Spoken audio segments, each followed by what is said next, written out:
Kembali lagi bersama saya di channel Manual Education.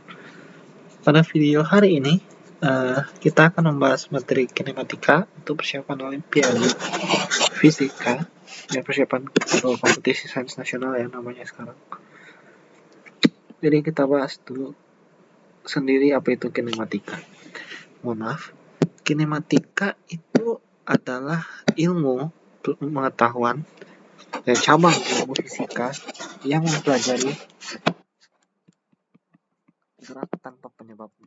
Misalkan ya, ada gerak dari elektron gitu. Elektron itu bergerak, yang kita pelajari itu adalah geraknya, bukan mengapa dia bisa bergerak begitu. Jadi saya tulis dulu. Cabang fisika yang mempelajari gerak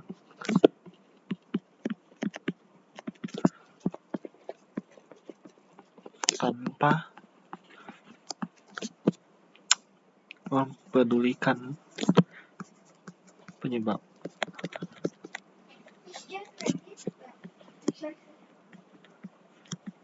Oke, jadi begitu ya. Penyebab dari gerak itu kan ada bermacam-macam ya. Yang jelas yang menyebabkan gerak itu ada banyak gitu. Tapi di dalam kinematika itu kita abaikan semua penyebabnya. Misalnya digerak karena inilah itulah, kita abaikan. Kita hanya peduli dengan geraknya.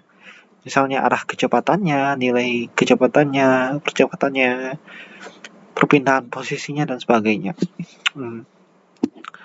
Nah, dalam kinematika ada beberapa properti yang penting gitu. Jadi ada beberapa properti penting. Yang pertama adalah kita perlu tahu dulu yang namanya kerangka acuan ya. Kerangka acuan. Apa itu kerangka acuan? Jadi kalau secara singkatnya ya, kerangka acuan itu adalah sudut pandang yang digunakan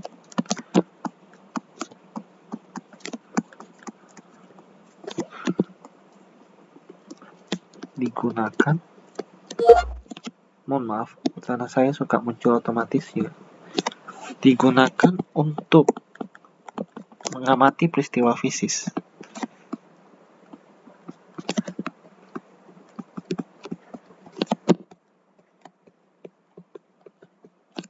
Sudut pandang atau cara pandang ya. Nah, mungkin definisi ini mungkin bagi beberapa teman-teman ada agak ambigu mungkin. Tapi begini aja ya. Maksudnya sudut pandang ini sudut pandang milik siapa gitu. Jadi kita tahu kan ya, kita bisa melihat satu benda aja dari berbagai sudut pandang. Dan itu akan menghasilkan interpretasi yang berbeda-beda. Tapi bendanya sama gitu. Itulah di fisika ada juga yang namanya kerangka acuan, yaitu cara kita melihat suatu masalah fisika dengan sudut pandang yang bermacam-macam. Tapi kita harus pilih salah satu untuk memudahkan kita menganalisis masalah yang kita hadapi gitu. Nah, akan saya beritahu ya, kerangka acuan itu sangat penting dalam fisika gitu. Itu yang namanya kerangka acuan. Kemudian waktu ya. Nah, waktu ini merupakan properti juga dari kinematik yang berkaitan mengenai kapan suatu peristiwa mulai terjadi,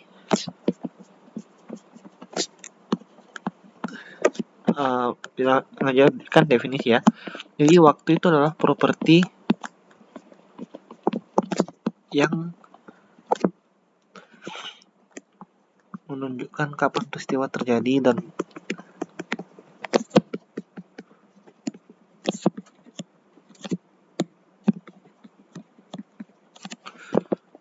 suatu peristiwa itu terjadi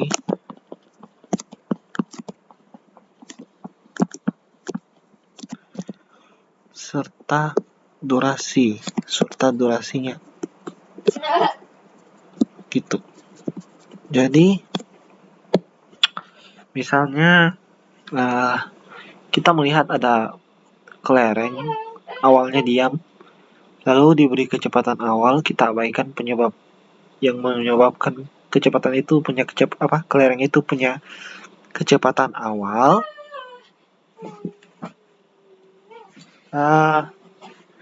Kalau misalnya kelereng itu kita beri kecepatan awal, maka kita mungkin biasanya mengamati dengan stopwatch gitu, lalu kita mulai start ketika tepat kelereng diberi kecepatan awal.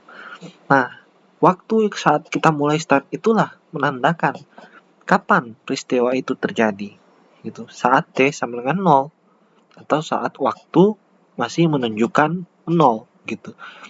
Karena ketika partikel mulai bergerak atau mulai diberi kecepatan awal itu baru kita menekan stopwatch.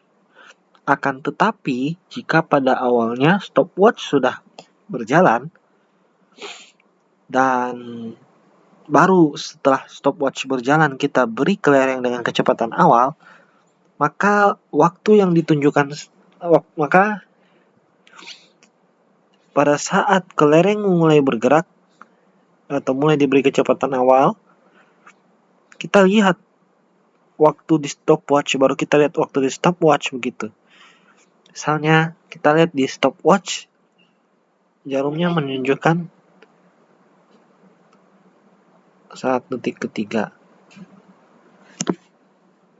Nah, berarti kelereng itu mulai bergerak saat waktu menunjukkan 3 detik gitu. Nah, kemudian ada lagi yang namanya posisi. Posisi ini berkaitan itu adalah kedudukan suatu partikel menurut kerangka acuan tertentu.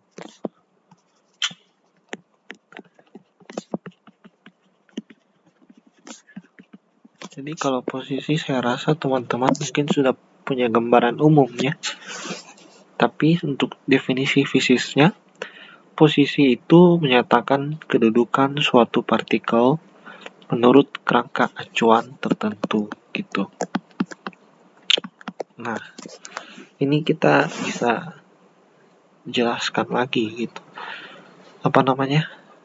Posisi secara lebih jelas dan lebih pasti, yaitu dengan kehadiran standar menurut kerangka acuan tertentu. Jadi meskipun begini, kamu pegang bola gitu ya kan ya, kamu pegang bola dan anggap kamu ini pengamat, walaupun kamu di atas lantai 100 dan kamu pegang bola itu, mungkin kamu bisa saja bilang ke orang-orang bahwa bola itu ada di posisi 100 meter pada lantai 100 gitu. Misalnya itu tingginya 200 meter kan ya. Nah, kita nggak bisa bilang itu sudah jelas gitu, karena kalau dalam fisika kita butuh kerangka acuan. Karena posisi bola itu, kalau menurut kerangka acuan kamu atau cara pandang yang kita gunakan atau sudut pandang yang kita gunakan adalah sudut pandang kamu sendiri, tentu saja menurut kamu itu bola itu tidak ada sama tingginya, posisinya sama dengan kamu gitu. Jadi dia tidak di atas kamu, dia tidak di bawah kamu, tapi menurut sudut pandangmu bola itu ada sama-sama kamu gitu. Jadi kamu bisa menganggap bola itu punya posisi yang sama dengan kamu, kedudukannya sama, sehingga ibarat dia ada di pusat koordinat kerangka acuan itu. Jadi perlu saya tambahkan ya, dalam kerangka acuan ya, catatan.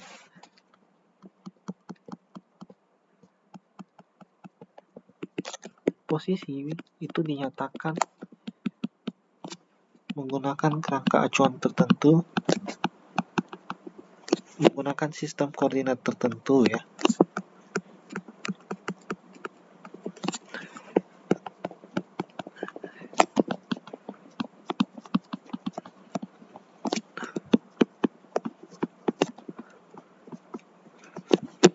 Di mana pusat koordinatnya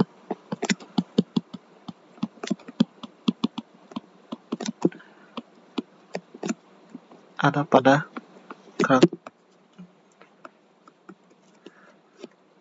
kerangka koordinatnya, itulah pusat kerangka acuannya gitu. Jadi bisa dibilang kalau seandainya kamu pakai koordinat kartesian, posisi bola itu menurut kamu ada di x, y sama dengan 0,0 karena posisinya sama dengan kamu gitu. Tapi kalau seandainya kamu ada di lantai 1, atau begini aja deh biar mudah, seandainya kamu ada di atas tanah, kamu di tanah, dan kamu lihat bola itu ada di ketinggian 100 meter, maka baru kamu bisa bilang bahwa bola itu ada di ketinggian 100 meter. Menurut kamu. Karena kalau menurut orang yang ada di gedung setinggi 50 meter, di puncak gedung setinggi 50 meter, maka tentu menurut orang itu, dengan kerangka acuan orang itu, kalau seandainya bolanya tepat di atas kepalanya ya, posisi bola itu ada pada ketinggian 50 meter terhadap orang yang ada di gedung setinggi 50 meter. Gitu. Beda kan perspektifnya? Gitu. Nah, ini ada kaitannya dengan energi potensial, namun itu bukan bahasan kita sekarang ya. Nah, sekarang kita fokus aja dulu. Tapi saya rasa kita sampai di sini dulu ya. Di part pertamanya kita cukup bahas 3 properti penting dalam kinematik dulu. Oh ya, saya perlu tambahkan satu hal lagi. Saya belum jelaskan definisi gerak. Jadi kalau dalam fisika, gerak adalah, nah ini berkaitan dengan posisi gitu, posisi dan kerangka acuan.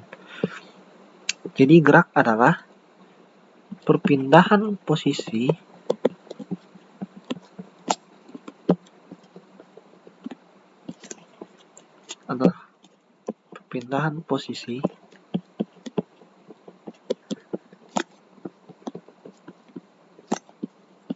menurut kerangka acuan tertentu.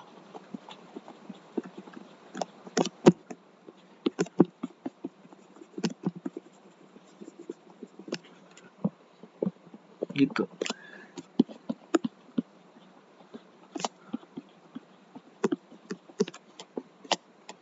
Itu definisi gerak dalam fisika. Jadi biar jelasnya, misal ya, bagi suatu kerangka acuan, dia bisa melihat suatu partikel itu bergerak ke tenggara. Akan tetapi, ada suatu kerangka acuan yang justru melihat partikel itu geraknya malah ke selatan. Hal itu sangat mungkin terjadi. Asalkan, ya pokoknya itu sangat mungkin terjadi. Karena kan kita gunakan kerangka acuan, maka bisa saja ada perbedaan tafsir antara kerangka acuan yang satu dengan kerangka acuan yang lain. Sehingga inilah perlu pentingnya pengetahuan kita tentang kerangka acuan. Karena bisa saja kita akan mencari kerangka acuan yang bisa membantu kita menyelesaikan permasalahan fisika secara efektif dan efisien gitu. Oke, sekian saja dari saya untuk video part pertama ini. Saya harap video ini bermanfaat bagi Anda semua. Tetap semangat!